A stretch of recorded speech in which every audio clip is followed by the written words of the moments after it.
నిన్న జడా శ్రావణ్ చాలా పెద్ద మాటలు మాట్లాడాడు. అంటే మొత్తం ఈరోజే 9 నెలల పరిపాలనలోనే అసలు ఆంధ్రప్రదేశ్లో అరాచకాలకు కేర్ ఆఫ్ అడ్రస్గా ఉన్నట్టు, ఇంతవరకు అసలు ఇటువంటి పరిపాలన ఎవరు చేయని వాళ్ళు మొట్టమొదటిసారిగా ఆయన విప్లవ భావాలను లేపుతున్నట్టు ఆయన ప్రెస్ మీట్ పెట్టి మాట్లాడుతున్నాడు. ఆయన ఏమంటున్నాడంటే 4% ఉన్నవాళ్ళు 96% పరిపాలించిన ఈరోజు జరుగుతుందా? జగన్మోహన్ రెడ్డిని మీ కోవాలా వేసుకున్నారా? మీ కోవాలా వేసుకున్నారు జగన్మోహన్ రెడ్డిని. మరి గత 5 ఏళ్ళు ఎందుకు ఆ మాట మాట్లాడలేకపోయారు? నువ్వు పోటీ చేస్తావు, నువ్వు పోటీ చేస్తే నీకు ఎలక్షన్స్లో వచ్చినటువంటి ఓట్లు ఎన్నాయా? 100 కంటే తక్కువ, 0.5 కంటే తక్కువ వచ్చాయి. నువ్వు కూడా మీడియా ముందుకు వచ్చి పెద్ద పెద్ద మాటలు మాట్లాడుతున్నావు. అంటే ప్రజలు నిన్ను విశ్వసించట్లేదంటే దాని అర్థం ఏంటి? నువ్వు పనికిరావు. ఏ పూటకి ఏ పార్టీ పేమెంట్ ఇస్తే ఆ పార్టీ కోసం పనిచేసేవాడు, ఆ జెండాలో కొట్లాడేటువంటి వాడు అనేది ప్రజలు పూర్తిగా అర్థం చేసుకున్నారు. ఇంకొక మాట మాట్లాడాడు, పాస్టర్ని హత్య చేసి పాస్టర్లకు జీతాలు ఇస్తున్నట్టు బిచ్చం అంటే లంచం పడేస్తే నోరు మూసుకొని కూర్చున్నారా అని చెప్పి మాట్లాడుతున్నారు. నువ్వు ఒక జడ్జిగా పనిచేసావు, న్యాయ వ్యవస్థ మీద నీకు నమ్మకం ఉండాలి. నువ్వు ఇంతకుముందు ఎన్నో తీర్పులు ఇచ్చావు కదా, అంటే నువ్వు ఇంతకుముందు అన్నీ కూడా డబ్బులు ఇస్తే తీర్పులు మార్చి చెప్పావా? న్యాయ వ్యవస్థను అగౌరవపరిచినట్టేగా నువ్వు. న్యాయ వ్యవస్థని, పోలీస్ వ్యవస్థని నువ్వు అగౌరవపరిచినట్టేనా? ఇప్పుడు నీకు క్లియర్గా కూడా గతంలో మాట్లాడిన ప్రతి ఒక్కరికి, అంటే నాకు అర్థం కావట్లా, వైఎస్ఆర్సీపీ ఫేవర్గా ఉన్న ప్రతి వాళ్ళు ఎందుకు అసలు ఈ ప్రవీణ్ హత్య అంటాడు. ఆ జీవి హర్ష్ కుమార్ అయితే ఇంకా సిగ్గు శరం వదిలేసి చంద్రబాబు నాయుడు చంపేపించాడని మాట్లాడుతున్నాడు. అంటే ఏంటి, జగన్మోహన్ రెడ్డికి రాజకీయ లబ్ధి చేకూర్చాలనా? జగన్మోహన్ రెడ్డికి రాజకీయంగా మైలేజ్ తీసుకురావాలని మీరు ప్రయత్నం చేస్తున్నారు. నేను అడుగుతున్నా, 88 భిక్షం వేశాడని చెప్పేసి మాట్లాడుతున్నాడు. అంటే నాకు అర్థం కావట్లా, గత 5 ఏళ్లలో జగన్మోహన్ రెడ్డి నేను బటన్ నొక్కుతున్నానని అని ప్రజలకు వేసింది అది. అంటే మీ లెక్కలో భిక్షం కాదు అది. ప్రభుత్వం డెవలప్మెంట్ వైపు ఆలోచన చేయాలి, ప్రభుత్వం ఉద్యోగ ఉపాధి అవకాశాల వైపు ఆలోచన చేయాలి అని అంటావు. ఓకే, బాగుంది. అంటే భూములు ఇవ్వకుండా పెట్టుబడులు పెట్టడానికి రాష్ట్రంలోకి వస్తారా? అంటే నాకు అర్థం కావట్లా. ఎటు వైపు తిప్పినా ఆయనకు ఒకటే లక్ష్యం, ఆయన మాట్లాడే వీడియోలు వైఎస్ఆర్సీపీ సోషల్ మీడియా అఫీషియల్ పేజ్లో వెయ్యాలి, వైఎస్ఆర్సీపీ పార్టీ యూట్యూబ్ ఛానల్స్లో వెయ్యాలి. ఆయన న్యూట్రల్గా ఉన్నటువంటి వ్యక్తి చంద్రబాబు నాయుడు గారి మీద వ్యతిరేకతతో పోరాడుతున్నాడు అనేటువంటి ఒక పాపకండాన్ని ప్రజల్లోకి తీసుకెళ్ళాలి. కానీ ఈయనకు కర్త కర్మ క్రియ మొత్తం వెనక వైఎస్ఆర్సీపీ పార్టీ ఆఫీసుని నడుస్తున్నాయి. వాళ్ళ ఎజెండాని ఆయన అమలు చేస్తున్నాడు. నేను అడుగుతున్నా, భూములను ఇచ్చాడు అంటే భూములు అంటే గతంలో జగన్మోహన్ రెడ్డి ఇవ్వలేదా భూములు? గతంలో జగన్మోహన్ రెడ్డి స్వామి స్వరూపానంద శారదాపీఠానికి ఇచ్చేశాడు. ఏమొస్తుందో శారదాపీఠానికి భూములు ఇస్తే 2 ఎకరాలని దాదాపుగా 100 కోట్ల రూపాయలు విలువైన భూముల్ని అప్పనంగా 1000 రూపాయలకు దోచిపెట్టాడు. ఇక్కడ ఒక టీసీఎస్ కంపెనీ కావచ్చు, లేకపోతే మొన్న కొత్తగా ఏర్పడిన కంపెనీ, మీరు అంటున్నారు ఓకే మొన్నే ఏర్పడిందని, ఏమవుతుంది? ఇప్పుడు సరస్వతి పవర్స్ ఏర్పాటు చేస్తామని రాజశేఖర రెడ్డి గారు 10,000 ఎకరాలు జగన్మోహన్ రెడ్డికి సున్నవరాలు తవ్వుకోవడానికి లీజుకి ఇవ్వలేదా? 30 ఏళ్ళ పాటు లీజుకి ఇస్తే జగన్మోహన్ రెడ్డి 100 ఏళ్ళు పెంచుకోలేదాన్ని. అంటే మీరు అసలు మీ కంపెనీ ఏంటి? సరస్వతి పవర్స్. మరి సిమెంట్ ఫ్యాక్టరీ ఎందుకు మారింది? పవర్స్ని సిమెంట్కి ఎందుకు మార్చారు? ఎందుకంటే అది నామకే వాస్తు జేబు కంపెనీ, అది భారతీయ సిమెంట్కి బినామీగా పనిచేయడం కోసం వాడుకున్నారు.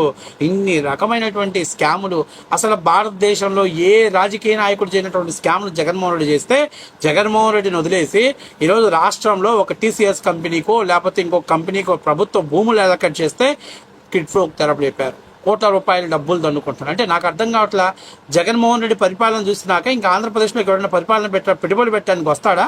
అసలు ఎవడైనా నువ్వు చదువుకున్నావే, నువ్వు జడ్జిగా ఎన్నో తీర్పులు చేస్తున్నావే, నేను చిన్న మాట్లాడుతున్నా, అసలు ఎవడైనా దిక్కుమాలడు 3 రాజధానుల గురించి ఆలోచన చేస్తాడా? ఆ కాన్సెప్ట్ని తీసుకొస్తాడా? ఆ కాన్సెప్ట్ అమలు చేయటం సాధ్యమవుతుందా? అయినా అటువంటి రాజధాని పేరుతోటి రాష్ట్రాన్ని విచ్ఛిన్నం చేసి పెట్టుబడులు, అసలు రాజధాని ఏంటో తెలియని రాష్ట్రానికి పెట్టుబడులు పెట్టడానికి ఎవడొస్తాడు అనేటువంటి ఇంగిత జ్ఞానం కూడా నువ్వు మర్చిపోయావు. మొన్నటిదాకా నువ్వు ఫైట్ చేసావు, అమరావతి రైతుల కోసం ఫైట్ చేసావు, కానీ లాస్ట్ మినిట్లో నువ్వు టికెట్ ఆశిస్తే టికెట్ ఇవ్వలేదని చెప్పేసి, లేకపోతే నువ్వు ఆశించిన ఫలాలు నీకు లభించలేదని ఈరోజు జగన్మోహన్ రెడ్డికి చేయకొడుతున్నావు. నీ వ్యక్తిగత స్వార్థం కోసం ఈరోజు ఎంతోమంది జీవితాలని, ఆంధ్రప్రదేశ్ ప్రజల యొక్క జీవితాన్ని నాశనం చేయాలని చూస్తున్నావు. ఖచ్చితంగా భగవంతుడు కూడా మిమ్మల్ని క్షమించాడు. ఆయన మాట్లాడుతున్నా, నేను క్లియర్గా అడుగుతున్నా నిన్ను, గత 5 ఏళ్లలో జగన్మోహన్ రెడ్డి పరిపాలనలో దళితుల మీద బీభత్సమైనటువంటి దమనకాండ జరిగితే కనీసం నువ్వు నోరు మెదిపి మాట్లాడలేకపోయావు.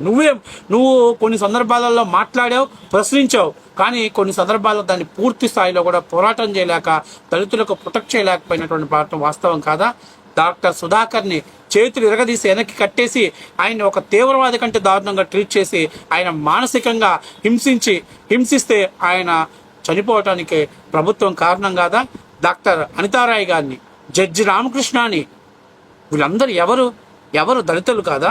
దళితులుగా ఉన్నత స్థానంలో పదవులు పొందినటువంటి వ్యక్తులు వాళ్ళ యొక్క ప్రవర్తనకి తట్టుకోలేక వాళ్ళ ప్రభుత్వం యొక్క విధి విధానాలను ప్రశ్నించిన పాపానికి వాళ్ళని మానసికంగా హింసించిన మాట వాస్తవం కాదా? ఒక దళిత జడ్జిని కడప జిల్లాలో అత్యంత దారుణంగా నరికి చంపారు. నేను అడుగుతున్నా, ఏంటి అసలు ఇది? అంతెందుకు ఒక ఎమ్మెల్సీగా ఉన్నటువంటి వ్యక్తి దళితుల్ని చంపి డోర్ డెలివరీ చేస్తే జగన్మోహన్ రెడ్డి కనీసం వాడిని పార్టీ నుంచి సస్పెండ్ చేయాలా, ఎమ్మెల్సీ నుంచి రాజీనామా చేయాల. అంత గొప్ప పరిపాలన తీసుకొచ్చాడు, అంత అద్భుతమైనటువంటి పరిపాలన తీసుకొచ్చాడు. నందిగామలో ఒక దళితుడి నోట్లో ఉచ్చబోస్తే ఏమైందిలే అని చెప్పేసి వదిలేశారు. నాకు అర్థం కావట్లేదు, ఇవన్నీ ఇన్ని దారుణాలు, ఇన్ని అఘాయిత్యాలు చేసినటువంటి జగన్మోహన్ రెడ్డిని వదిలేసి జగన్మోహన్ రెడ్డి వెనకాల మీరు పడుతున్నారంటే, జగన్మోహన్ రెడ్డి ఇచ్చేటువంటి పేమెంట్ కోసం జగన్మోహన్ రెడ్డి సంఘన ఆగుతున్నావు అంటే ఒకసారి నువ్వు ఆత్మవిమర్శ చేసుకోవాలి. జడా శ్రావణ్, నేను అడుగుతున్నా, చాలా పెద్ద మాటలు మాట్లాడావు నువ్వు, నీ స్థాయిని మించి మాట్లాడావు నువ్వు. 0.5కి ఎక్కువ, 100కి తక్కువ, అది నీ ఓట్ బ్యాంకింగ్ కెపాసిటీ. నువ్వు కూడా మొత్తం భారత రాజ్యాంగ వ్యవస్థని లేకపోతే ఆంధ్రప్రదేశ్లో ఎన్నికల వ్యవస్థనే మార్చేస్తానని చెప్పి మాట్లాడితే ఉత్తర కుమార్ని ప్రగల్భాలు పలకాల్సిన అవసరం లేదు. ఈ రోజు కూడా నేను అడుగుతున్నా, నువ్వు ఉన్నటువంటి ఎస్సీ ఎస్టీలోనే మళ్ళీ నువ్వు ఒక వర్గానికి సపోర్ట్ చేస్తున్నావు అంటే మీలో వాళ్ళకి ఇచ్చినటువంటి అధికారాలను కూడా మీరు లాక్కొని పెద్దోళ్ళు అవ్వాలని చూస్తున్నారు తప్పనిచ్చి, వెనుకబడిన వాళ్ళకి మనం అందిద్దాం, మనలో ఉన్నటువంటి వాళ్ళని ఉపాధి అవకాశాలు ఐఏఎస్ ఐపీఎస్ క్యాడర్కి వెళ్ళిన వాళ్ళందరికీ రిజర్వేషన్ వ్యవస్థను స్వచ్ఛందంగా వదులుకుందాం అని మీరు ఎప్పుడైనా ప్లాన్ చేశారా? ఎప్పుడైనా ఆలోచించారా? ట్యాక్సులు కట్టే వాళ్ళకి రిజర్వేషన్ తీసేద్దామని ఎప్పుడైనా ఆలోచించారా? ఎమ్మెల్యేలకు, కార్పొరేటర్లుగా చేసిన, కౌన్సిలర్లుగా చేసిన వాళ్ళకి, లేకపోతే మున్సిపల్ చైర్మన్లుగా చేసిన వాళ్ళకి వాళ్ళ ఆర్థిక పరిస్థితులను బట్టి రిజర్వేషన్ని కొనసాగించాలా వద్దా అని చెప్పేసి ఎప్పుడైనా చెప్పారా? లేదు. మీరు మాత్రం దాన్ని డోకా పెట్టరు. ఎంతసేపు ఉన్నా ప్రభుత్వాన్ని ప్రశ్నిస్తాం, ప్రభుత్వాన్ని విమర్శిస్తాం, ప్రభుత్వం మీద మాట్లాడతాం. అంటే నాకు అర్థం కావట్లే, వెనుకబడినటువంటి వాళ్ళు బీసీలో లేరా? వెనుకబడినటువంటి ఆర్థికంగా ఇబ్బంది పడిన వాళ్ళు ఓసీ కులాల్లో లేరా? అటు ఎస్సీ ఎస్టీ కులాలలో ఉన్నటువంటి వెనుకబడినటువంటి పేదవాళ్లకు న్యాయం జరగట్లా. అలాగే ఇక్కడ ఉన్నటువంటి ఓసీ బీసీలలో వెనుకబడి కనీసం ఒక పూట తినటానికి కూడా లేనటువంటి బీసీలు, ఓసీల కులంలో ఉన్నటువంటి వాళ్ళకి కూడా న్యాయం జరగట్లా. ఏమవుతుంది అంటే, మీలాంటి వ్యక్తులు గంటకొక మాట, పూటకొక వ్యవహారంతో రోజుకొక పార్టీ కింద కండవ కప్పుకొని సేద తీరేటువంటి మీలాంటి వ్యక్తుల దగ్గర అధికారం బందీ అయిపోయి అట్టడుగునున్నటువంటి ఎస్సీ ఎస్టీ బిడ్డలకు కూడా న్యాయం జరగని పరిస్థితి ఏర్పడింది. ఈరోజు వాస్తవ విషయం, నువ్వు అసలు ఏది ఒక ఎజెండా, నేను ఒక హక్కుల కోసం పోరాడుతున్నా అన్నప్పుడు ఒక ప్రభుత్వం దగ్గర మోచైతే నీళ్లు తాగాల్సిన అవసరం మీకు లేదు. ఈరోజు నడుతున్న జడా శ్రావణ్ ఎన్ని మాటలు మాట్లాడారు చంద్రబాబు నాయుడు గురించి. మరి గత 5 ఏళ్లలో ఇంత దమనకాండ చూసి, ఇంత దళితుల మీద దాడి చూసి, ఇంత దళితుల్ని ఘోరంగా అవమానం చేసినటువంటి జగన్మోహన్ రెడ్డిని కానీ, జగన్మోహన్ రెడ్డిలో ఉన్నటువంటి ఒక సామాజిక వర్గ పెత్తనాన్ని కానీ ఏ రోజు ఎందుకు ప్రశ్నించలేదు? భయం మీకు. ప్రశ్నిస్తే భయం మీకు. చంద్రబాబు నాయుడు అంటే పంచెలు ఎగ్గట్టుకొని ముందుకు వస్తారు. చంద్రబాబు నాయుడు అంటే టాయిలెట్లో ఉచ్చోసుకునేవాడు కూడా ఆపుకొని పరిగెత్తుకుంటూ వస్తాడు చంద్రబాబు నాయుడు మీద కంటే.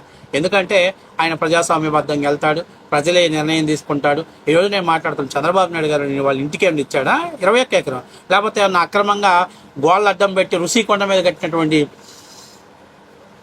ప్యాలెస్ కట్టడానికి ఏమైనా ఇచ్చాడా? 12,000 ఉద్యోగాలు వస్తాయంటే టీసీఎస్ కంపెనీకి ఒప్పందం చేసుకున్నాడు. అట్లాగే ఇంకొక కంపెనీ ఇక్కడ స్టార్టప్ ఇక్కడి నుంచే స్టార్ట్ చేస్తామంటే దానికోసం పెట్టుబడి పెట్టి ఇచ్చాడు, ల్యాండ్ ఎలికేషన్.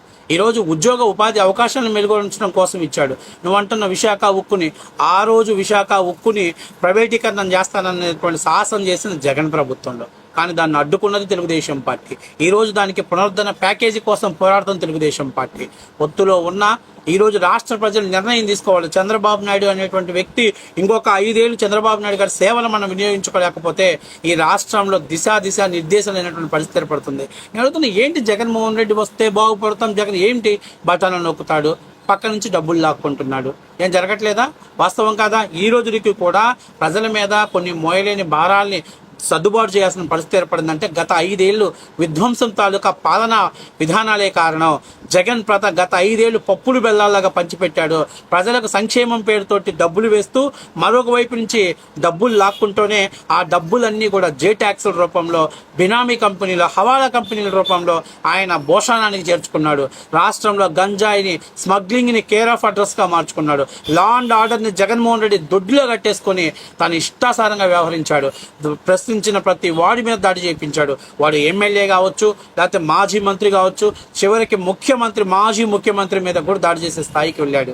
ఇది వాస్తవ విషయం. ప్రజాస్వామ్యాన్ని ఏ మాత్రం గౌరవించినటువంటి వ్యక్తి, నేను ఎక్కడో ఒక వీడియోలో చూసా, ఎవరో జగన్మోహన్ రెడ్డి వాళ్ళ తాత మీద వాళ్ళ నాన్న మీద ఎఫ్ఐఆర్ రాశాడని చెప్పేసి ఇంట్లో ఉన్నటువంటి టెలిఫోన్ వైర్ కట్టేశాడంట ఒక ఎస్ఐ అధికారిని. వాడు మీసాలు తిప్పుకుంటూ మా ఓడి పులి అంటున్నాడు. అంటే రౌడీజాన్ని పెంచి పోషించడానికి మేము సిద్ధంగా ఉన్నాం, మా జగన్మోహన్ రెడ్డి మా ఆలోచనకు తగ్గట్టుగా మేము నడుచుకుంటామని చెప్తున్నారంటే ఆంధ్రప్రదేశ్లో ఉన్నటువంటి రౌడీజం ఏ విధంగా ఉంటుందో. జగన్మోహన్ రెడ్డి రేపు వస్తే నేను ఎవ్వరిని బతకనివ్వను, ఒక్కొక్కరిని తేల్చి పడేస్తా. అసలు మినిమం అంటాడు, ఏమంటాడు, గెలుపుకు హెడ్లైన్ దాటిన అంటే ఏదైతే ప్రభుత్వాన్ని ఏర్పాటు చేయడానికి కావాల్సినటువంటి మ్యాజిక్ ఫిగర్కి దగ్గరైనా కూడా కోత మొదలైద్దని చెప్తున్నాడు. అంటే మీరు గుర్తుపెట్టుకోండి, రాష్ట్రంలో రౌడీజాన్ని కేర్ ఆఫ్ అడ్రస్గా తీసుకొస్తా. ఇక పరిశ్రమలు ఉండవు, పెట్టుబడులు ఉండవు. రాష్ట్రంలో ఉండాలంటే గంజాయి తాగాలి, గంజాయి తాగాలి, జగన్ బ్రాండ్ తాగాలి, లేకపోతే జగన్ కత్తులు పట్టుకొని, నెపన్స్ పట్టుకొని రాష్ట్ర వ్యాప్తంగా శైర విహారం చేస్తూ రౌడీజాన్ని కేర్ ఆఫ్ అడ్రస్గా చేయాలి. అందుకోసమే ఇలాంటి వాళ్ళని, ఓటుకు అమ్ముడు పోయేటువంటి ఇలాంటి వాళ్ళందరినీ మీడియా ముందుకు తీసుకొచ్చి గజ్జి కుక్కను మురిగించినట్టు మురిగిస్తున్నాడు. నేను అడుగుతున్నా, ఈ జడా శ్రావణ్ కావచ్చు, సాయి కావచ్చు, లేకపోతే వైఎన్ఆర్ కావచ్చు, ఇంకా ఉన్న ఈశ్వర్ కావచ్చు, కొమ్మినేని కావచ్చు, వీళ్ళందరూ, చలసాని శ్రీనివాస్, వీళ్ళందరూ కూడా జగన్మోహన్ రెడ్డి ప్రత్యక్షంగా పెంచి పోషిస్తున్న పెంపుడు కుక్కలు. జగన్మోహన్ రెడ్డి బిస్కెట్లు వేస్తే ఉస్కో ఎవరి మీద పెడితే వాడి మీద మాట్లాడటానికి సిద్ధమైనటువంటి ఇంకా ఉన్నారు. ఆ ప్రొఫెసర్ నాగేశ్వరరావు కావచ్చు, లేకపోతే కమ్యూనిస్టు ముసుగులో ఉన్నటువంటి వ్యక్తి, అలాగే ఇంకా చెప్పుకుంటా పోతే ఈ ఉండవల్లి అరుణ్ కుమార్ లాంటి వీళ్ళందరూ కూడా జగన్మోహన్ రెడ్డి మోచైతే నీళ్లు తాగేటువంటి పెంపుడు కుక్కలు. జగన్మోహన్ రెడ్డి బిస్కెట్ వేసిన ప్రతిసారి రాష్ట్ర ప్రయోజనాల న్యూట్రల్ ముసుగులో ఉంటూ రాష్ట్ర ప్రయోజనాలను తాకట్టు పెట్టేటువంటి నికృష్టమైనటువంటి పరిస్థితిలో ఉన్నారు. జాగ్రత్తగా ఉండాలి ఆంధ్రప్రదేశ్ ప్రజలు. జడా శ్రావణ్ని రాష్ట్రం నుంచి, అసలు అతని మీడియా సమావేశాలని రాష్ట్రం నుంచి బహిష్కరిస్తే కానీ, ఫస్ట్ ఆఫ్ ఆల్ నేను అడుగుతున్నా, ఆయన మాట్లాడితే నేను దళితుడిని, ఈరోజు దళితుల మీద గత 5 ఏళ్ళు ఇన్ని దాడులు జరిగితే జడా శ్రావణ్ ఎందుకు జగన్మోహన్ రెడ్డి సపోర్ట్ చేస్తున్నావు? జగన్మోహన్ రెడ్డి ప్రభుత్వంలో దారుణాలు జరిగాయి కదా. నిన్న హర్షకుమార్ చంద్రబాబు నాయుడిని చంద్రబాబు అంటే ఏకవచనంతో మాట్లాడినా కూడా ఆయన కేవలం విచారణకు పిలిచి వదిలేస్తారు. అదే జగన్మోహన్ రెడ్డి అయితే రోడ్డు మీద ఈడ్చుకుంటూ తీసుకుపోయేవాడు. అది చంద్రబాబు నాయుడు ప్రజాస్వామ్యాన్ని గౌరవిస్తున్న విధానం. అదే చేతగాంతనంగా భావిస్తున్నారు. కొంతమంది వ్యక్తులు మీ స్వార్థ ప్రయోజనాల కోసం రాష్ట్ర భవిష్యత్తు నాశనం చేస్తున్నారు. కొంతమంది వ్యక్తులు మీ స్వార్థ ప్రయోజనాల కోసం దళిత బిడ్డల జీవితాలు నాశనం చేస్తున్నారు. మీరు కూడా ఈరోజు ఆలోచన చేసుకోండి. కేవలం ప్రమాదశాస్తు చనిపోయినటువంటి పాస్టర్ని హత్యగా చెప్పి ప్రభుత్వ హత్యగా చిత్రీకరిస్తున్నారు.